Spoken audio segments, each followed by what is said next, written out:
Oh, I'm sorry. Did I break your concentration? Somewhere between science and superstition.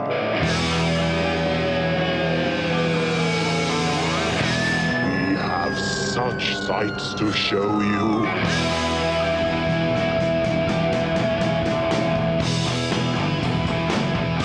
Strange Eons. Welcome to Strange Eons Radio. That's Eric over there. Hello. That's Vanessa over there. Hello. I'm Kelly.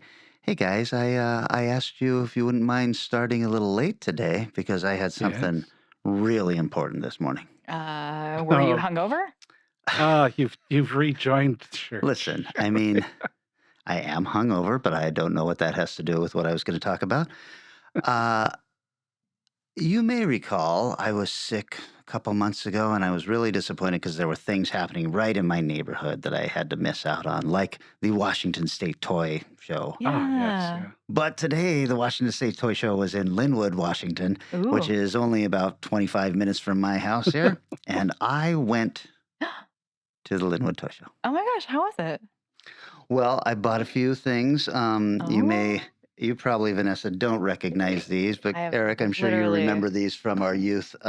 These are, Whoa. these are Mark's Toys Spacemen. Oh, yeah. Definitely. And I collect these. I collect With all helmets, sorts of little too. things. Yeah, the helmets are really hard to find. Wow, that's pretty cool. And so those were Nice. nice and cheap. The old man who sold me these Yeah. had a beard down to his knee, looked like Billy Gibbons. And I said, thank you. And he said, thank you. I like your hair. Oh, it continues. Yeah, guess what I did immediately? You looked in the mirror? Looked in the mirror and I was like, no fucking different than ever. I think I'm going to have to just come to terms with the fact of how awesome my hair is. Yeah, I think you have to. I think we've all just accepted it and internalized it, and now you must do the same. You know what else I got there, Vanessa? You might know that I collect movie novelization tie-ins. Yeah. Mhm. Oh. Oh, it's hidden behind the table, no less. Oh. Look what I found. Oh, jeez. Oh my God, the eyes of Laura Mars. Look, those eyes, so penetrating. Wow, her eyes see everything, love, death, and destiny. Who is that one written by? Anybody? No, but No. based on John Carpenter's script. Yeah. H.B. So Gilmore. I thought, at first when I saw it, I was like, this has got to be written by John Carpenter, right? No. He or doesn't maybe- have time for that shit. Yeah, especially back then.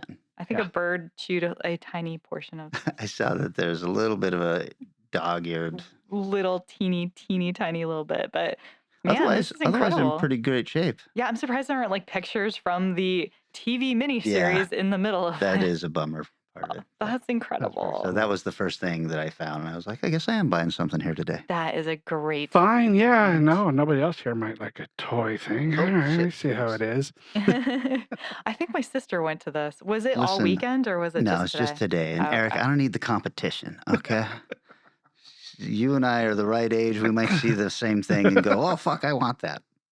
And I would just take all the John Carpenter stuff. So Being as you are far more the larger collector of toys, I would, let you, if have it. if something you really want, Oh. I'd be okay, cool, enjoy. You are a gentleman.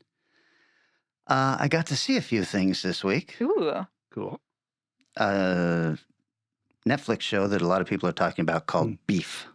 I was told that this was awesome. I've only seen the trailer. I've not watched it yet. It is pretty great. Yeah, cool. I'm not finished with it. Mhm. I feel like it can only end one of two ways.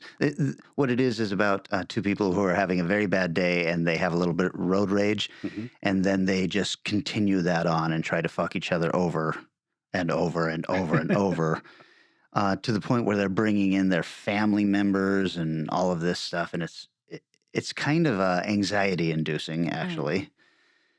But I feel Fun. like this can end only one of two ways, with either them falling madly in love with each other Mhm. or killing each other. Wow. Oh, well, all right. So I don't know yet. I will report back. It is called Beef. It's what's for dinner. Speaking of beef, Yes. I watched. It was interesting. So I had watched The Vow on. I don't remember what it was on. Maybe it was Hulu. I think last year, and watched all the episodes about the people who were in Nexium, which was that kind of weird Right. cult sort of thing where it was like a self-improvement class, but it turned out that they ended up with these weird like sex, slavery things going on in there. So they had a part 2 that came out. I saw that. What? How is it? It was pretty interesting. Is this r- recent enough that they've gotten to the trial of Keith Rainier? All They that? sure Oh, have. okay.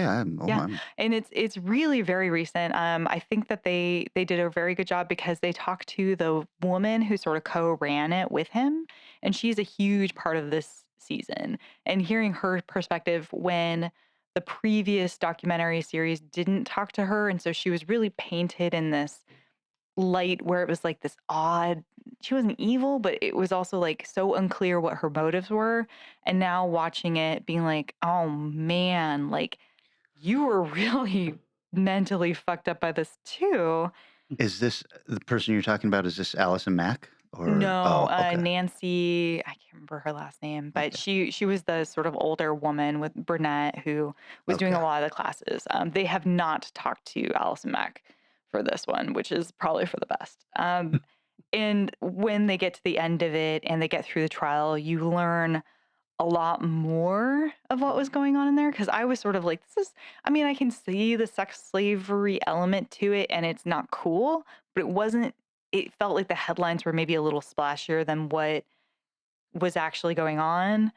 How unusual. Yeah. Yeah, and I was like, "Well, I don't know, like, yeah, it sucks, but I don't know how much I would say."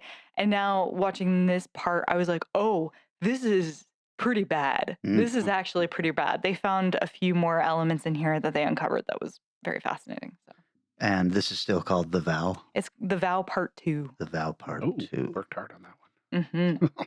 I don't think there will be a Vow Part 3 unless they do talk to Alice Mack, so. Well, fun times. Mhm. Mhm. Well, I watched a film that I'm going to briefly mention, then talk about something else. Party Bus to Hell. Oh, I was saying, I want to watch a stupid movie. is it? And that's it. Party Bus It's Hell, all not, right. I was, oh shit, what's her name? That was in the Sharknado movies. Starts with a T or something Oh, like that. Tara Reid? Yeah, Tara Reid is in the first scene going, oh So shit. this is a new Yeah. movie. Like, Okay. oh shit, I screwed up here. Watched about 20, 30 minutes of it and then kind of fast forward. It's like, okay, never mind. Is it about a party bus to hell? It's about a party bus that's going to Burning Man that gets stopped by Satanists. That reads well. It Right. does. That sounds fun. It's executed poorly. Yeah, Oh. well, listen, a But hey, tornado full of it- sharks also sounds great. Yeah, that was, yeah. And yet a little bit boring. Yep. But okay, watchable for the first time. Mhm. I'll give Unwatchable. this much. The director gave it his all. He went for it. It's crazy. It's over the top. The problem was I didn't care very quickly, unfortunately. So, you know what? Some people are going to love it. I'll just imagine that. So, anyways, what I would rather talk about is this new show on Apple TV called The Last Thing He Told Me Oh, okay. with Jennifer Garner and I have no idea how to say his name, but one of the guys from Games of Thrones.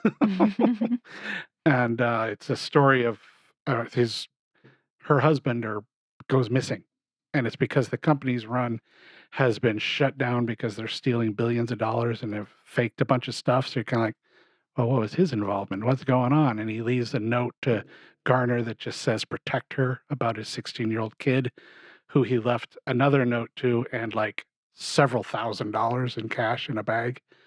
I was like, well, this seems fun. So Oh, we'll see dear. where it goes. It starts out pretty good. Mm. All the acting is, of course, great. The Last Thing He Told Her. That's on Apple. Yeah, Yeah. told me. Last thing he told me. It's The on Last Apple. Thing He Told Me.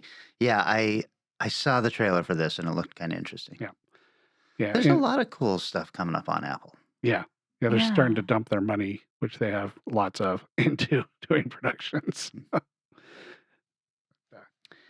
I have continued on my Alan Moore Swamp Thing run. Oh, good. Oh, yeah. It's the most delicious crow I've ever had to eat. It's so good. I've been having such a great time with it. Yay. I think that probably when I was 14 or 15 and this was coming out, the art, which I enjoy quite a bit right now, probably did not appeal to me. Yeah. Mhm. Especially after, I mean, come on. Bernie Wrightson doing Well, the previous. not just that, but at that time I was also reading the X-Men. So you've got John Byrne and Paul Smith in there, and you've Yeah. got these kind of superstar artists who are doing really flashy art. And this is actually very moody, kind of like Gene Colan type looking stuff. A lot of mist floating by, and I'm really loving it now, and probably would not have loved it then, even if I had read it. So they've done his entire run through like 4 huge volumes. So I'm just going one by one through them all. I love it. Yeah, I remember Aw. when I first picked those volumes up, you said you didn't like them. Going, if I'd known you hadn't read it, I would have brought my graphic novels over to you and said, read them. Because, like, how do you not like this? Oh, that's how. Okay, I got it. It's called ignorance, Eric. Yeah, Okay? yep, there it is. Oh, that'll work. I am just so happy that you finally dipped in and discovered this because it is just such an incredible, So incredible good. series. Yeah. Well, I continued watching The Mandalorian. Okay. Have you guys been keeping up on this? Yeah, I'm caught up Yeah, on it. I'm caught up on that. What a mixed experience this show is. Yeah, it's.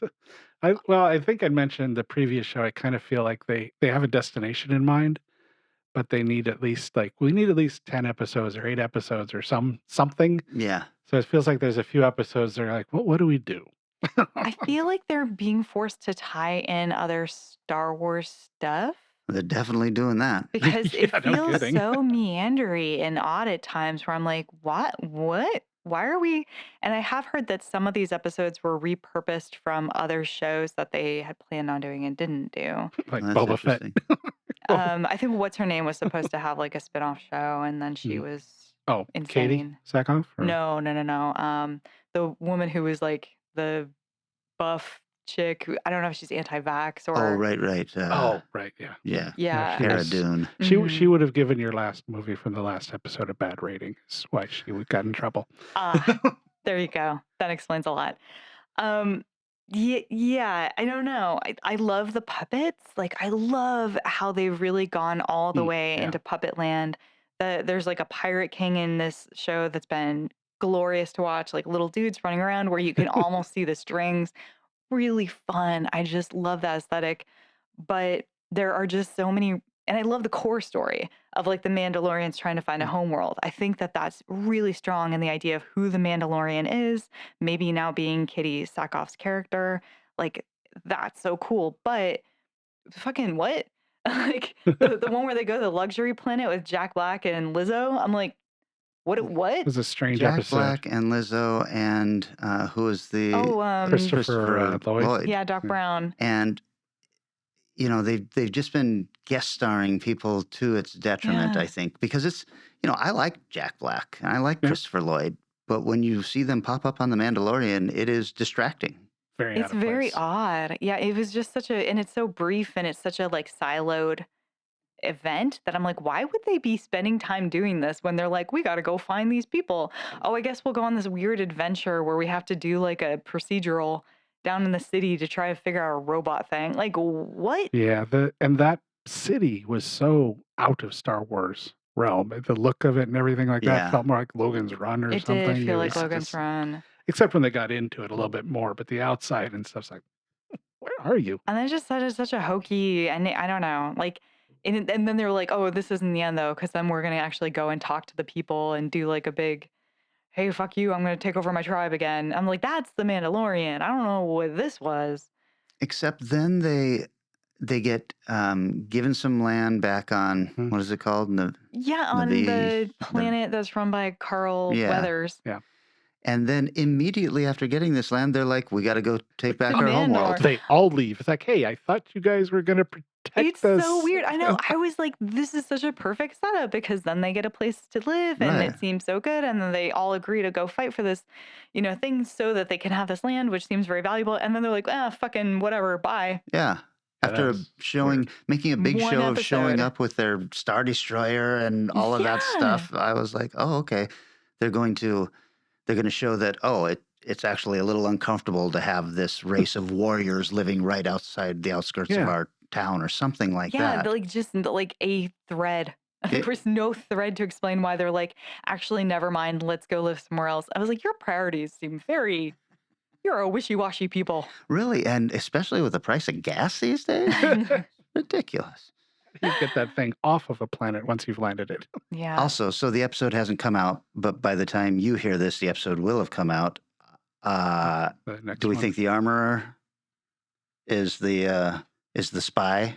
Oh, I just assumed he set that up as like a whole thing because he then is like, I took over the armory on this planet and I made all these dudes. So I figured he just already had them access to that metal that was found in the ship. No, I mean, the armorer, conveniently leaves the planet and heads back to the fleet Yeah. just before they are ambushed. Yeah. And I was like, the armorer, the Oh, woman you who's mean basically the the history of Mandalore. Mandalorian Yeah. armor. And I was like, this seems very convenient. I think it's Yeah. just bad writing. I really don't believe. Well, if They it's thought bad that writing, it's through. also bad filmmaking because they They did a hang on lingering it. shot I thought they of were her going to get going up there. attacked. Yeah, and you're like waiting for something. The Mhm. only reason for that to have been there is to put into our head something's wrong. Yeah. I'll I also agree. continue agree. with they are reaching for something because we need some volunteers to go while the rest of you stay here or stay in above orbit or whatever, and everybody goes. And by Yeah. the time that battle's going on, it's like, did they leave anybody in space other than the lady who went children. back up? They left the Kids. children on the planet. And then it is, and everything happens so quickly. Like we need to go and search our planet for this. Hey, here's a boat that found us that we've never seen before that knows exactly where it is, And but we did for not- some reason doesn't know it's been completely overrun. And we didn't run into So- previously when yeah. we were here before. I'm like, there were this whole tribe of people still living on this planet, and you guys didn't even see, trace of them. Yeah. Well, and It- also they somehow built that Imperial hangar under the Yeah. ground in the Mhm. forge without those spice pirates knowing. Or not Exactly. spice pirates, but The whatever I they're. like that name for him though. Oh well. yeah, I mean, I just think it's well, real now I hate weird. it. Thanks, Vanessa. You're welcome. Maybe it'll tie up beautifully by the end. But I've been definitely like, I love the Katie Sackhoff stuff. I love Yeah. the armor as a character. She's really been interesting this season. But like, I can almost get behind the wandering into the weird. The New Republic is being bad at being a force in the galaxy for anything.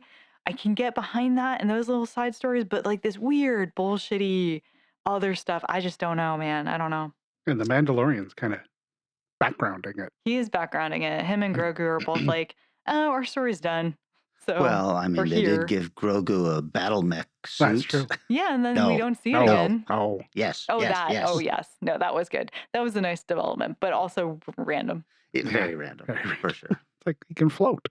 What does he need this for? He's good, man. Anyway, and all that said, I'm still overall enjoying the show.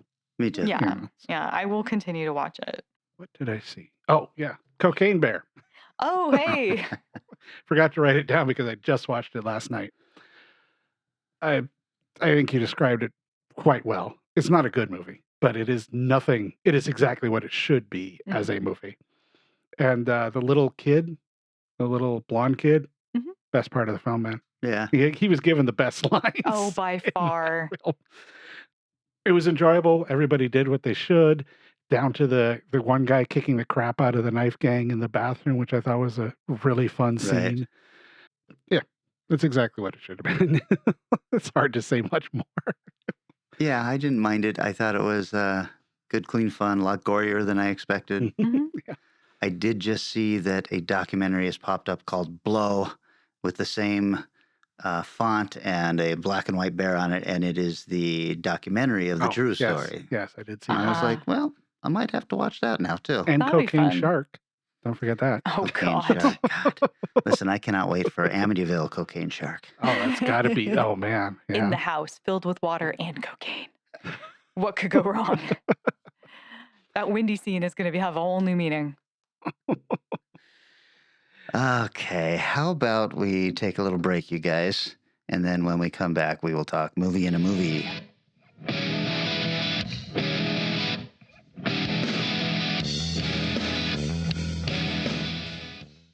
The Remco Movie Land Drive-In Theater is straight ahead. Here it is now, Betty. Today's double feature. Have Gun Will Travel and Heckle and Jekyll. It looks terrific, Jimmy. Drive right in and park. Let me show you how it works. Switch on the projector, turn the film knob, and you'll see 6 exciting still features. Have Gun Will Travel and Heckle and Jekyll. Captain Kangaroo and Dinky Duck. Mighty Mouse and Farmer Alfalfa. Golly, what clear, big pictures. This Remco Movie Land Drive-In Theater has everything. 6 complete features. Its own giant screen, projection booth, marquee that changes, ticket window, and 6 beautiful cars. Be the first in your neighborhood to own and operate a Remco Movie Land Drive-In Theater. Only $5.98 at your favorite toy store. Remember, every boy wants a Remco toy. And so do girls.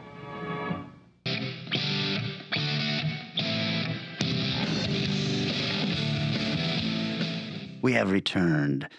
All right, guys, this was my subgenre choice, and the idea was that you'll see these movies where we're watching a movie, and in the movie, those people are watching a movie too. They're just like us. Whoa. They're real people. Yeah. Whoa. So I thought we should all have to pick a film that has a film playing in the background or something like that. Nice. With that in mind, putting 10 minutes on the buzzer, and I'm telling you about a film called The Last Matinee.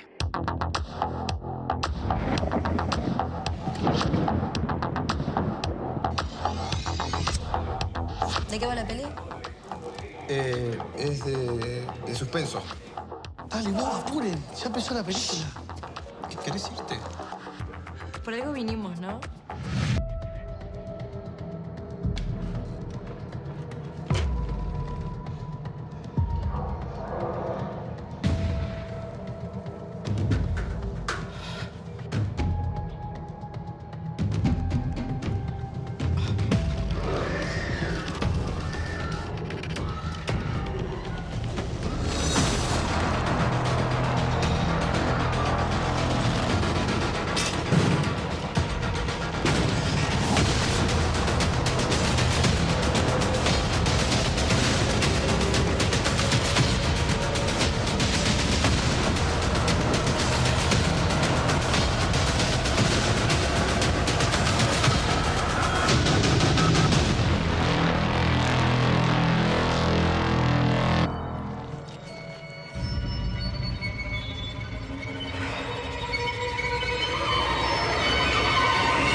It is from 2020. It is a Spanish flick. Budget of $350,000, and I could find no box office numbers. Rotten Tomatoes critics give it 86%, and the audience gives it 60%. Directed by Maximiliano Contetti. 12 credits, including Hobby Metal, Neptunia, and a bunch of short films. It's written by Maximiliano and Manuel Fasal. 7 credits, including Achuras and Achuras 2, Feto Voodoo, and Fiesta Nibiru. Sure. Starring Luciano Grasso, who has 13 credits, including Terror 5, Mucamo de Vampiros, and The Nights Belong to Monsters, which I think is a fantastic That title. is a great title. Also includes Franco Duran, who has 2 credits, this and something called Love 3. Franco Duran is a young kid, so it makes complete sense that he would only have 2 credits. Really great little actor. And Ricardo Islas, who has 15 acting credits, but he is mostly known as the director of Night Fangs, Zombie Farm, Night Hunt, and Frankenstein, Day of the Beast. Oh my God. Excellent. Such good title. those are pretty good. I like Zombie Farm. Yeah, Might have to- Zombie Farm. That Fuck. makes me want to know what this movie is about. 100%. I'm guessing you guys have not watched The Last Matinee. Correct. It is available on Shudder and Tubi. I bet Eric's seen it. It looks really familiar. Yeah. So we open on a bunch of establishing scenes to show the characters we're going to be dealing with. There's our protagonist, who is an engineering student named Anna, and her father runs the local movie theater in Montevideo, Uruguay. The theater is definitely in decline, and Anna shows up there to make sure her dad goes home because he is also in decline. He has something going on with his health, and she's worried that he's working too hard. So she tells him, I can run the projector. I know how to do everything. In fact, he's like, what happens if the film breaks? And she basically says, I'll cut it, I'll tape it, I'll restring it and all this stuff. And he's like, all right, okay. So he leaves her there with his only other employee, Mauricio, who's kind of a security guard, I guess. He is super cocky and annoying. The only other person who's working there is the ticket taker, and she leaves pretty quickly. There's also a couple on a first date at the theater. It's unclear what's going on here because he is goofy and kind of nerdy and a little nervous. She's smoking hot, and she doesn't really want to be there. She's actually smoking hot. She lights up her cigarette in the theater, and he says, "Oh, you can't do that in here." And she just kind of, puffs on it, blows in his face, and then Mauricio comes down and he's like, "Ma'am, you can't smoke in here." And she's like, "Okay." So she puts it out, and then as soon as he leaves, she pulls out another cigarette and lights it up. Excellent. She may be a prostitute, but you're left wondering what kind of guy hires a prostitute and asks her to come to a movie with him. What guy wouldn't? Come on. This guy right here. We meet a group of 3 teenagers who are pretty generic punks, but one of them has a crush on a girl he had met earlier that night. And they decide they're going to go to the movie theater, which is going to be showing a horror film. There's also Tomas, a young boy who has snuck in to see the movie because he's too young to be able to actually see the movie. And coincidentally, there's also a young woman, a single woman who's sitting alone, and it turns out to be the girl that the punk has the crush on, right? And then finally, as the movie starts, there is a mysterious man dressed in a black overcoat and gloves, and he sneaks in also. So the movie in the theater starts. This film takes place in a theater. The entire film takes place in the theater, and I just fucking loved that. The movie starts, and the stage is set for what we're about to watch, which is a really gory indie film set almost entirely in a movie theater, but also showing a horror film on the screen and showing enough of it that you can kind of follow the story of the movie you're watching also, if that makes sense, or the movie they're watching. Yeah. And it adds much needed running time to this thing, which is very high concept, but not a lot of stuff that can be done with this high concept. The concept is that there's a group of people caught in a theater with a serial killer. Mm-hmm. So then from there, it's just a series of murder set pieces and coincidences.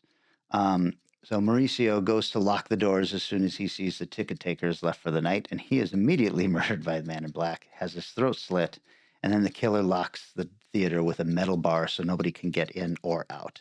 This initial throat slit is so realistic looking that I was like, oh, this is what I'm in for.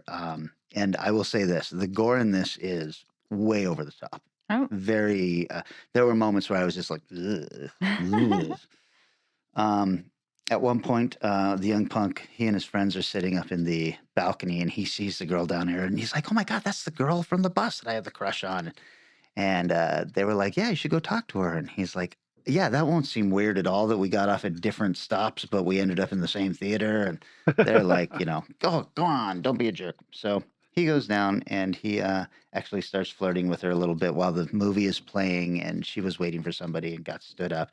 And they turn out to be kind of a cute little couple that's meeting at the theater and everything. And they actually go in for a little kiss. And just as they do that, the killer pops up silently behind them and rams a long rebar through both of their skulls, leaving them looking like they're making out. So, remember, this is a dark theater. You can only kind of see silhouettes of people. So you just see them with their heads together, and you don't really realize that anything is horribly, horribly wrong. Oh, jeez. The movie that's on the screen looks like an old Hammer film. It's pretty great. It's got a lot of gore in it too, and I was like, all right, this is all very fun. The couple who are on the date are preparing to leave when the girl stops him and gives him a hand job to completion. And As you do in the movie theater. Sure. I mean, look, who wouldn't want that? But you go to the back row for that. These guys were sitting in the front. Oh, jeez. There's a lot of light coming from the screen. Anyhow, he decides he has to go to the bathroom to clean himself off, where he is promptly murdered in a bathroom stall. And at a certain point, as foreshadowed, the film breaks, and people in the audience start shouting And the killer uses this to kill the girl who had given her date a hand job. So they start shouting about stuff, and he kills somebody, and then they really start shouting, and Anna's up there fixing the tape. I'm coming. So she fixes the film, starts the projector back up, but she's starting to think something is off now, and it quickly goes into overdrive as the few people in the theater are really starting to put together that something is very, very wrong. And the final act is just the last three survivors banding together and trying to escape the killer, whom we find likes to dig out the eyes of his victims with an ice cream scoop and keeps them in a big jar full of eyeballs. Tasty. There is an amazing confrontation with the killer and Anna at the end, and the jar of eyeballs plays a wonderful role in this. This is just a great little movie. I don't know how I stumbled on this, but I sure am glad I did. It was a tad too gory for me, but I'm always happy to be surprised by really good gore. Yeah. I have seen this one. Once you started describing, I'm going, oh yes, yeah, this was a fun watch. It's a really amazing example of what someone can do with one great location. Yeah. And I really think they did a stellar job with mingling this really basic storyline and then the movie long enough for you to kind of figure out what the movie was also about. It was good stuff. I've got a tagline. No talking, no texting, no breathing. Oh. I gotta like it. Trivia. The film being shown in the theater is 2011's Frankenstein Day of the Beast, which was directed by Ricardo Islas, who plays the killer in the movie. Oh, good. Nice. So I was like, very fun. There's a poster for the film Anguish in the office, which I have spoken about in this podcast. Yeah. Anguish is about a mother who telepathically commands her son to steal the eyeballs of her enemies, and also takes place in a movie theater, which is the film I originally thought would be perfect for this, and then realized, oh shit, I already talked about it. Yes. And just a couple of reviews here. You may or may not like this film. Kevin_Robbins11 says 9 out of 10. This is an outstanding addition to the horror and slasher genre. That's an absolutely must-see film. When you finally have the serial killer reveal with about 15 minutes left, everything after that is a 10 out of 10 horror movie gold. Wow. But Zombie84-1 says 5 out of 10. This movie was super boring, and it's not like it's anything new either. There was 2 decent, cool kills. Rest was very cliche and boring. Save your time. Wow. So, two very different views on this I film. fell somewhere in between. So you're like those 7 out of 10. There might not be anything new there, except that it takes place in one location. Yeah. But I thought it was a lot of fun. Nice. I always find that, I've talked many times before, I always find that kind of a strange review. I've seen this all before. Well, that's true of a lot of movies. But did it make it new and interesting and fun? Yeah, exactly. In fact, true of most movies. Yeah. You have seen it all before. Yep. Yeah. Every once in a while you get one go, whoa. But it's rare, and it's usually European. Who's next? That would be me. I'm putting 10 minutes on the buzzer. Excellent. Well, this was a great opportunity for me to see a film that I've been meaning to get to for a while, which is the 1980 Fade to Black.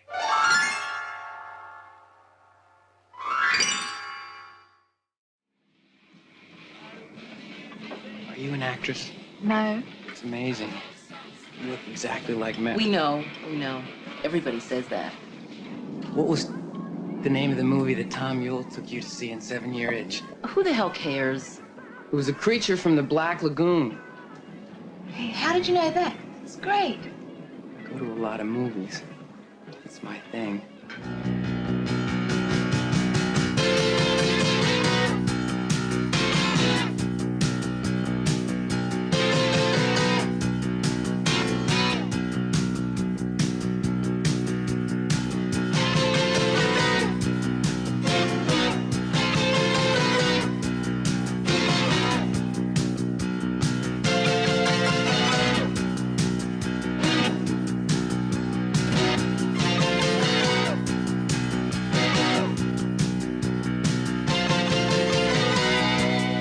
Now, this has a very agreed upon Rotten Tomato score, 42% from critics and 43% from audience. Fuck you guys. I love this movie. Yeah. But Higher. budget of 1.8 million, box office of 15 million because it was very successful in France. Oh, Sure, why That not? was it didn't make that much money in the US, but in France they loved it. man. Okay. Written and directed by Vernon Zimmerman, who wrote Teen Witch, Hex, and Unholy Rollers. He also directed several shorts and 3 features I had not heard of. Starring Dennis Christopher as Eric Binford, who's been in 88 things, including Breaking Away, Eddie Casbrook in the It miniseries. He's also been in Django Unchained, Breaking Away, and I already said that, and a lot of TV roles, including Angel, Deadwood, Profiler, and some B movies that he was in early on. Linda Carriage plays Marilyn, who is a kind of Marilyn Monroe lookalike. She's been in 10 things, including Surf 2. Eve Brent as Aunt Stella has been in 102 things. She's sort of an older, glamorous-looking actress. She's been in The Green Mile, Death Row Game Show, and a lot of walk-on TV roles. And in her early career, she played Jane several times in different 1950s Tarzan films. And Cool. Mickey Rourke is in this as a guy named Richie. Did not even realize until after when I was looking at trivia. The story follows Eric Binford, who is this sort of film-obsessed, self-centered young man who spends his time memorizing and spouting movie trivia. He lives with his disabled Aunt Stella, who dislikes his obsession with film and wishes he would get out more, straighten up, eat healthy, instead of sitting around chain smoking, watching a projector in his bedroom that's also covered in, movie stills and famous portraits of just kind of pinned up to his walls. He's also being constantly bullied by everyone around him, including his aunt, his boss, and his coworkers. Meanwhile, 2 chicks are running along a beach and talk about getting a hot dog. Meanwhile, a psychologist named Moriarty Oh my. has relocated to a local police station where they put him in the basement. He wants to run tests on criminals and help rehabilitate them, and he has a good feeling about it. A female cop at the precinct finds him very intriguing and has looked up his background and immediately starts sleeping with him. He hates the chief of police, and the chief of police hates him, and they both talk about it a lot. Back to Eric. Eric goes to a restaurant he frequents, and he sees a woman there who looks identical to Marilyn Monroe, and he is instantly smitten, completely falls in love with her, starts scooting down the seats to get as close to her as he can. The friend of the Marilyn lookalike kind of finds him weird and does not like him, but Marilyn is really struck by him, and I'm going to call her Marilyn because everyone else does. However, weird it is that his sort of way of talking to her is very, very strange, and he only can talk to her via, hey, do you know who went with Marilyn Monroe on what date to what theater? Well, let me tell you. However, she likes him and agrees to go on a date with him. Unfortunately, when the date happens, she loses track of time. So she does not make it to the date, and this causes Eric to snap. He begins killing those around him that he especially dislikes using tropes from old film scenes. So he dresses up as and takes care of these people in a similar way. It starts off with his aunt, who he pushes down the stairs in a wheelchair, basing off of Kiss of Death from 1947. He also does Count Dracula, where he kills a hooker who turned him down when he only offered her $10. He targets the bullies from his work with the Hopalong Cassidy look and kills his boss using the mummy. So he's like completely makeup, completely costumed out to the point where people are not recognizing him when he's there. The film climactically ends with him running around Mann's Chinese Theater dressed up as the prince from The Prince and the Showgirl. He's got Marilyn kind of kidnapped, sort of, but she's also sort of into it with him. The psychologist is there because he's followed this story, and he is running around shouting things randomly at Eric, which is making everything worse at every turn until finally there's a showdown between Eric and the cops. And we see a similar scene to Cody Jarrett's death from White Heat. I hated this film. I truly dislike this film. he is so unlikable. Oh, I for know sure. exactly who this guy is. I know this guy. This guy has been a Mm-hmm. guy in my life before. He is obsessed with films to the point where he is just belittling everyone around him. Oh, you don't know who starred in that role of Casablanca and blah blah blah. You say you like that movie. You don't, do you? Huh? Like, oh, let me tell you about this other thing that's he's so awful and mansplaining. I kind of think he deserves to be bullied, and I have zero sympathy for him at all. The deaths are definitely great. I think that those work really well, and I'll get back to that in a second. But they don't start killing people until about halfway into the damn film. It is so long. It is so long. And we are meeting characters in random parts where you're like, why are we meeting you? Who are you? What do you matter? The psychologist, it makes no sense why he's there. The first time he meets Eric, because he really wants to help troubled teens, and he's like, we got to remember, he's just a child who's been through some crazy shit. He yells at him in Man's Chinese Theater, you're out of your fucking mind. And this is his big attempt at helping this guy. The first time and also there is a moment though where I truly love the psychologist, where he's fucking the female police officer and comes out from under the covers when they finished, and he's holding the TV remote and an entire box of Ritz crackers. I'm like, I don't know what you did under there, but man, you guys had a great time. So very strange, very strange. The good things about it, I really enjoyed seeing a lot of older LA. I know it's only 1980s, but I think that a lot has changed in the city, and you get to really see these locations up close and personal. They are on set. They are in places, including a movie storage vault, old theaters, streets, a boardwalk. That's really cool. The makeup that he does for the killings is super fucking fun and great. The killings are awesome. I wish that was more of what the film was. But yeah. Anyway, moving on to some trivia. Tagline: Meet Eric Binford, the ultimate movie buff. If you know someone like him, run. Gwyn Guilford, who is the female cop, was pregnant during filming of the production, and they had to quote unquote hide her stomach in most of the shots. However, that's not true, because she had her boobs out and her shirt open in one of the scenes, and I was like, oh, nope, I can see a lot. That baby in her belly is now Chris Pine. What? Seriously? Yep. The bizarre looking Chris Pine? I don't think she agrees with you on that, but I disagree. However, he was Wow. starring in this film as well. so his first movie was him exposed. I mean, literally in his blood. That's amazing. He was right there, front and center. I will tell you, in that shot. I mean, I think he was very tiny. I don't even know if she was pregnant, or she knew she was pregnant at the time, but they say she did. The Horror of Dracula from 1958, the clips were used from that because Universal Studios denied permission for the use of clips from actual 1931 Dracula. The use of Hopalong Cassidy, the 1952 footage of this, resulted in William Boyd Enterprises suing the makers of this movie for $15 million, as they deemed the use of clips unauthorized. Not shocking. I think they just used the shit out of whatever they wanted to in this movie. This is the second theatrical role for Mickey Rourke.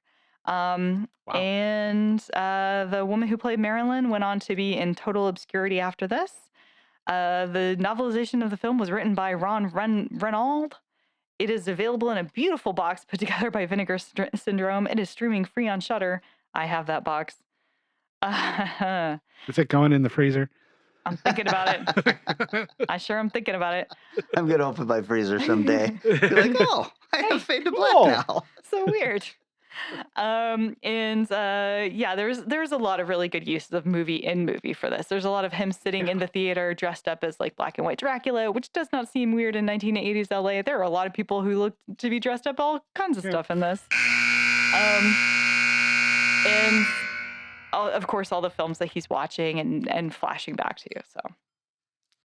Yeah, I mean, today you couldn't do this movie because somewhere in the writing process, someone would say, are we supposed to like this guy or not? And I don't think an audience is going to connect with him. So we need to make him geeky but likable, and then show that snap being justified. Yeah. But, the fact that, I mean, he is so unlikable even before he snaps, but the fact that he snaps is because a girl was late for a date. She It's like was late for a date, and then he hit on the prostitute waiting at the bus stop, offered her $10. She laughed at him, got in the car, and left. And he was like, "It's over that's now." it. I was like, Eric, do you have a movie that you want to I talk about? do. Let me I'll put talk 10 minutes about on it. the buzzer. Want to is a push. Oh no. Oh, Oh, jeez. God. Oh, good one. Watch out for that shit on the floor. what? Oh no. Okay, so well, this is similar to Kelly's in the last one. That turned out after watching this that this is a stretch to call it a movie within a movie. Movie. 2011's Theater Bazaar.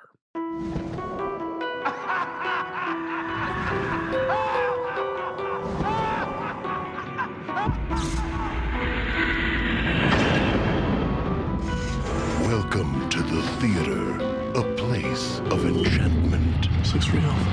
I see you've come alone. Mystery. Where do we tie? You're not going anywhere until you tell me what's going on. Desires. I've been unfaithful to you. I love you. You poor fool. Fantasy. When I wake up, I'm going to kill you. 3, 2, 1, wake up. Dreams. Dreams can be a release. It's real life that's a distortion. This is my dream, bitch.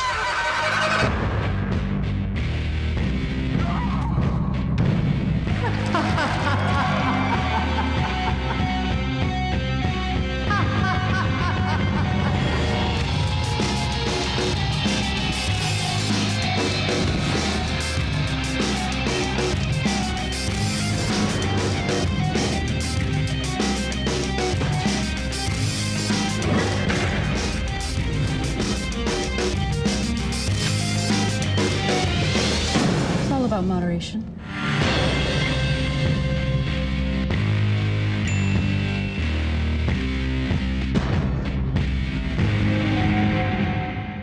It takes place in a theater. Yeah. Well, the wraparound story takes place in a theater, but it's a live Right. theater. But Oh. as I'll say in here when I get to it, there is one scene that just makes it work. Okay, this is Okay. definitely not a road movie. I'll tell you that much. No. It's next to a road. Anyways, Rotten Tomatoes, we have 38 from the critics and 36 from the crowd. Little harsh, but not totally out of line. This is an anthology, so I'm not going to get into too deep what some of these directors or people did. I'll just list them off and make comments when they get to their segment. Douglas Buck did The Accident. Buddy Giovannisak did I Love You. David Gregory for Sweets. Karam Hussein for Vision Stains. Jeremy Kasten did The Framing Story with Udo Kier. And the Tom Savini did Wet Dreams, and Richard Stanley did The Mother of Toads. The Framing Story was written by Zach Chassler. Richard Stanley, Scarlett Amaris wrote The Mother of Toads along with Emiliano Renzani.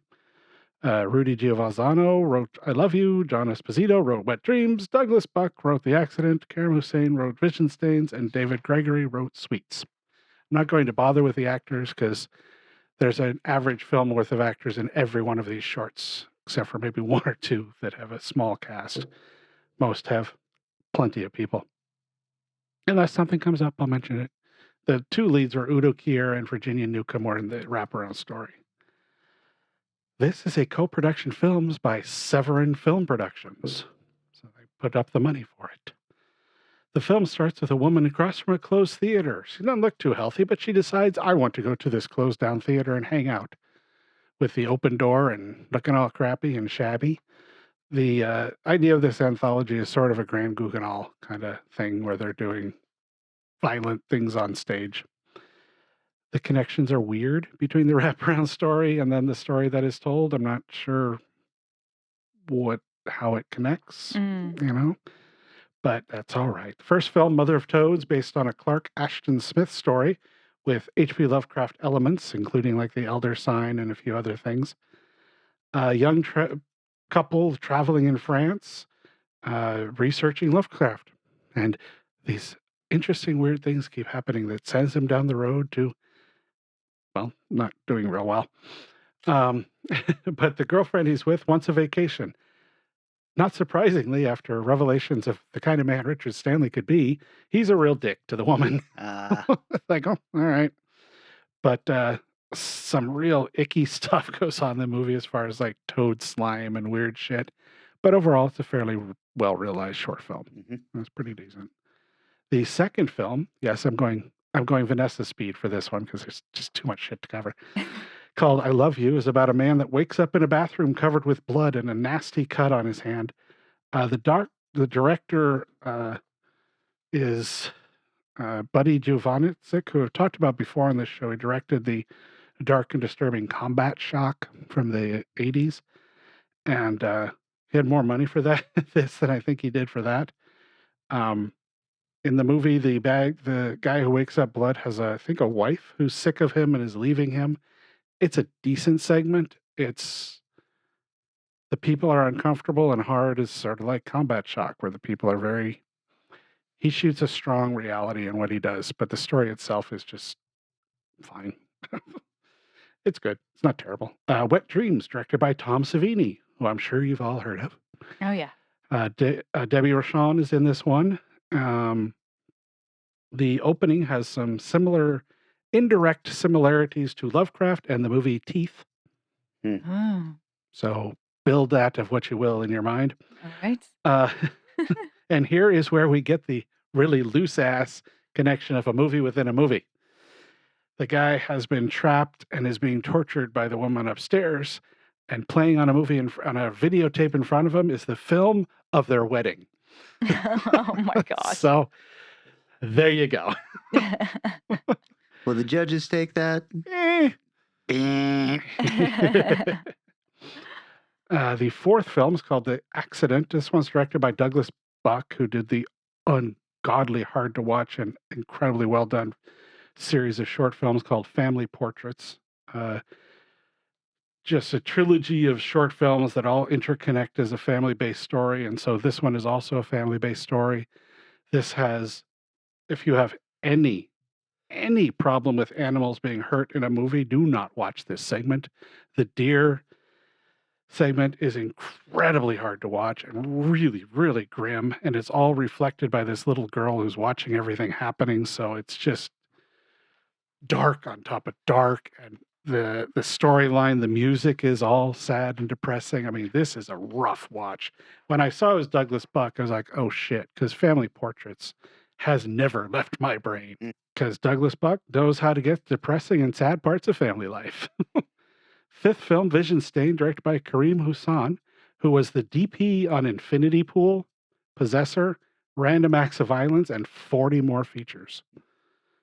Oddly enough, it looks really good at first, but then the budget constraints, I think, come into it, and it really takes on a really bad video quality, which I was kind of surprised at. This one is not for either of you. In any way. The whole movie involves needles going in and out of eyes multiple times. I'm good. No, thank you. Really, really graphic and close up. I mean, oh God. The story actually is really interesting because the lady pulls out people's memories from their eyes and then injects it in her own eye. So you double the fun. And ends up not working out very well for her, but it's well told. The sixth film, Sweets, David Gregory, producer of 272 productions, director of 273 films, co-founder of Severin Films. Oh, So sure. he's done a whole bunch of shit, like the Al Adamson documentary, Lost Soul, Color Out of Space, he was a producer on. And he's currently working on a movie called Enter the Clones of Bruce Lee. That might be very interesting because he does good shit. This one is really freaking gross. It's a big food fetish weirdness of people eating really disgustingly on film and gross noises and gross stuff. It's an entirely unpleasant experience to watch.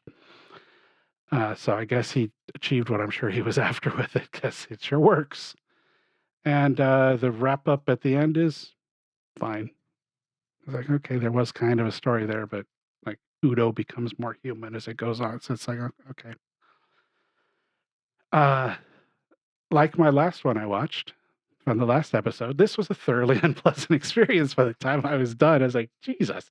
And it's like with all of our announcements for the festival went out the week I was working on this. So I'm like, well, this is how I got to shoehorn it in because I don't got time to watch another one. So that's how I shoehorned it. I had a feeling that may have been a big part of this. Yep. We'll let it slide this time. This was a little annoying because each director was given the same budget, but I could not find anywhere what that budget was. And I was really curious because, like, the Mother of Toes looked phenomenal, and some of them looked not good at all. So it's like very curious as to what they were spending. But they were given free reign to create whatever they wanted to, which is probably why this is an incredibly disjointed anthology, which has no thought stream to it. Although some of the shorts are some of the best I've seen in anthologies, even if they were thoroughly unpleasant. But let's see here. Some of the things you get in TV trivia things now, I'm like, really? Like, because I was like, Tom Savini had a improvise the moment when he cleans his glasses. Neat. Cool. Putting the trivial in this trivia. That's right. The segment of Mother of Toads where she swam, they didn't have permits. Shocking. I know, they went deep on this one. Wow. Although Tom Savini had a dream at age 9, similar to the opening segment of Wet Dreams, which, I'm surprised did not lead him down to a lifetime of celibacy. Because, damn, that's a bad dream at 9 years old. Saved by? One thing real quick that I did not realize, Severin doesn't just do their own stuff. They do bonus features for Criterion, Warner Brothers, MGM, Paramount, really? MPI, Umbrella, Second Sight, Arrow, Kino, Shout Factory, Studio Canal, Grindhouse, and Vinegar Syndrome. Oh, shit. That's why that guy has so many production credits. Oh, sure. Wow. It's like a few years ago, like Vinegar Syndrome and somebody else and Severin were putting out the same movie, sort of. And there's all this talk, oh man, they must hate each other. I'm like, these are small companies. They all know each other. Yeah, exactly. And they really do know each other. They're all at the same convention and they go out and drink together afterwards. I was going to say, they have a joint Christmas party. So that was yeah, this is a movie I don't like, but I do love Mother of Toes. Yeah, it's really well done. Yeah. So, okay. Hey, who's got the next choice? Eric. Oh, shit. Ooh. I just realized it as I was asking you. We didn't go through. Usually, it's behind the scenes as we do. At some point, we go, now who's got the next one before we start recording? Is this a Crypticon week though? I don't think that happens yet. We've always got ghosts to fall back on. Well, I have one in mind. Oh. Oh, good. Okay. I'm ready to go. I think we dive deep into the Italian world, and sometimes France and Spain did versions of it, of Giallo films. Okay, well, this is not my favorite kind of stuff, but is there something that's off limits?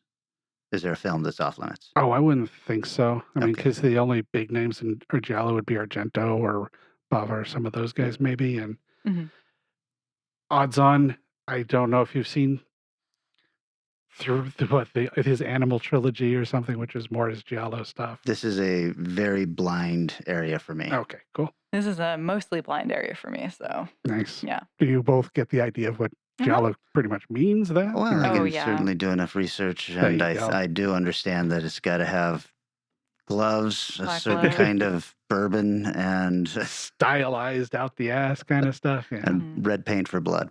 Yes. Frequently. Dubbing required.